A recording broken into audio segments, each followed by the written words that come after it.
As of last night, the league got back to work for this sprint to the finish. Now, in terms of the date, we're not really back past the break a lot later than usual. In fact, over the last 10 years, the All-Star game was really the fourth latest of those 10 years. So it's not a particularly unusual date for the All-Star game. What feels different is that because the season started so early, there are so few games here now. So I guess for you guys, do you prefer this timeline, or do you feel like the All-Star break should be more toward the middle of the actual season?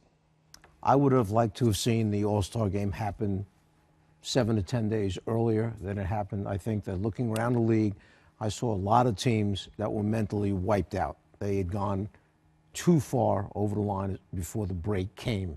And to come back and only have, 22, 23, 24 games remaining, it's going to go by like this. Mm-hmm. They could have, you can't have everything you want. But right. To me, if it would have happened 7 to 10 days earlier, it might have been a little bit better. Now, that would affect the trade deadline, presumably, because they wanted the trade deadline before All-Star break as well. Then you're shifting the whole thing. Well, then you have to make adjustments to everything else that goes on. Why are you trying to mess everything up?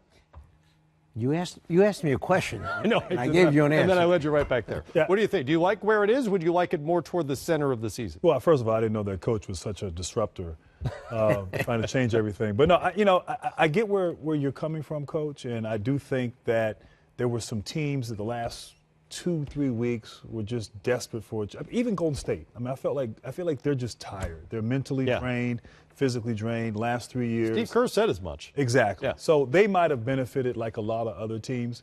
But you know what? It's an endurance test. It's an NBA season. It's 82 games. I like the way this current structure is. Yeah. And now it gets exciting. Those teams that were fatigued, they have a longer break now. And now there really is that light at the end of the tunnel. You have a real sprint to the finish line. So as a spectator, yes, I enjoy it. Yeah. I enjoy what's happened. I think it's made it some interesting storylines going into the break. Teams, not playing up to par. Some teams, some upsets happening at a time where it's kind of a lull, if you will, at times during the season, late January, early February. But now, moving forward, I'm excited. I feel like no matter where you put the All-Star break, there's going to be a period of dog days, if you will, somewhere on one side or the other, and teams are going to experience that fatigue. I do like the idea that you have a 2-month stretch run, and everybody's, battling for playoff position, et cetera, before we get into the postseason. Adam Silver has his annual press conference at All-Star Weekend, and every year he's asked the same topics at least once about expansion. And his pat answer now is there are no plans for expansion at this time. And over the last few years, he's been asked about a change in the playoff format potentially down the line.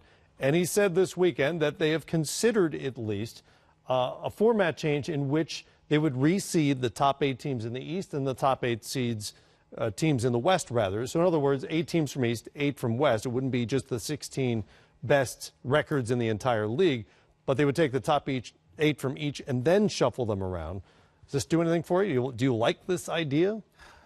There are some problems built into it. There are. Travel among them and the unbalanced schedule because the teams from the East and the teams from the West don't play each other the same number of times. Well, and how about this also? The major sport organizations in our country are so record-oriented about what's taken place, the history of the game. The commissioner seems less concerned with that. But so many people are. Yeah. The historians, okay? Now it changes the record books, okay, all of a sudden. So I think if you earn this position during the course of the regular season because your record, then 1 should play 8, 2 should play 7, 3, 6, 4, 5. I'd like to leave it like that. Coach is sticking with tradition. I have the utmost respect for Adam Silver. I mean, he did go to Duke. Oh, my goodness. But I don't like this suggestion. I am in agreement with Coach on this. I like tradition. The East versus the West, I think that's the best sort of scenario. I understand the argument and the concern. I also understand you look at a team like Cleveland last year, and LeBron James had so much rest during his run, taking care of business in a lighter Eastern Conference, a conference that maybe wasn't quite as competitive as the West the last few years. And so now he's fresh and ready to go. And so some may say that's an unfair advantage. But I'm like, Coach, I'm traditional. I like the way it is. I think the pendulum at some point will swing back. And I agree, yeah. I just think I like the way it is. At some point, the balance of power is going to shift back to the Eastern Conference. We don't know when that's going to happen, but it's going to happen inevitably at some point. And to me, until you can have balanced schedules, it's not really fair to move the teams around once the playoffs begin. Good point. What about the idea of a small play-in tournament to add some juice to the teams in the 7th and 8th positions on each side? So in other words, 7, 8, 9, and 10 in each conference play one game, single elimination games to determine those final 2 spots. Well, to continue with Coach's disruptive theme, I like that. I like that idea. I think that's kind of fun. It is kind of fun. It's something that we see in the NCAA tournament. Right. The difference is obviously these teams are teams that we all know, teams that unlike a lot of the mid-majors that are in that situation in college, you may have to push back the start a little bit and mean a little bit longer time between the end of the regular season and the beginning of the playoffs. Probably adding 5 or 6 days, something like that, to the playoffs. I think so. And some may argue the playoffs are already long as it is, but I just like it because you're giving those teams that are 10 and 9 an opportunity to participate. And so much of it comes down to the wire here. Yeah. You know, who's going to get in, who's going to get out. You might not make it by one game.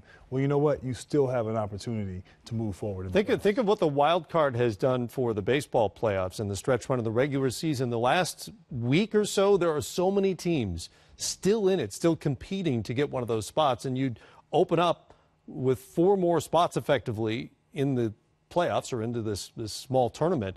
You'd have a bunch of new teams involved. Not so fast, you two, okay? Because think about this. How about if you're the Brooklyn Nets and you've gone through 3, 4 years to try and rebuild this franchise. You finally come down the backstretch and you get the 8th position in the playoffs. You're there. I get it. You've made it. The rebuilding process. Yeah. The fans are excited. Yeah. Oh, hold on a second. You have to play a 1-game playoff. You get knocked out in the 1-game playoff. And you're out. And you're not in the playoffs. But you'd have home court advantage. Oh, I didn't look at it that way. You would have that. You would have that, and you'd be guaranteed the 1 home playoff game at that point. I just think there are a lot of owners that are sitting there. They're so happy their teams made the 7th spot or the 8th spot. Now you tell them, oh, by the way, you got to play another play-in game to really get into the playoffs. You'd have some other owners who'd be really happy about being 9 or 10. Yeah, you're right. You're right. I don't know how that would shake out.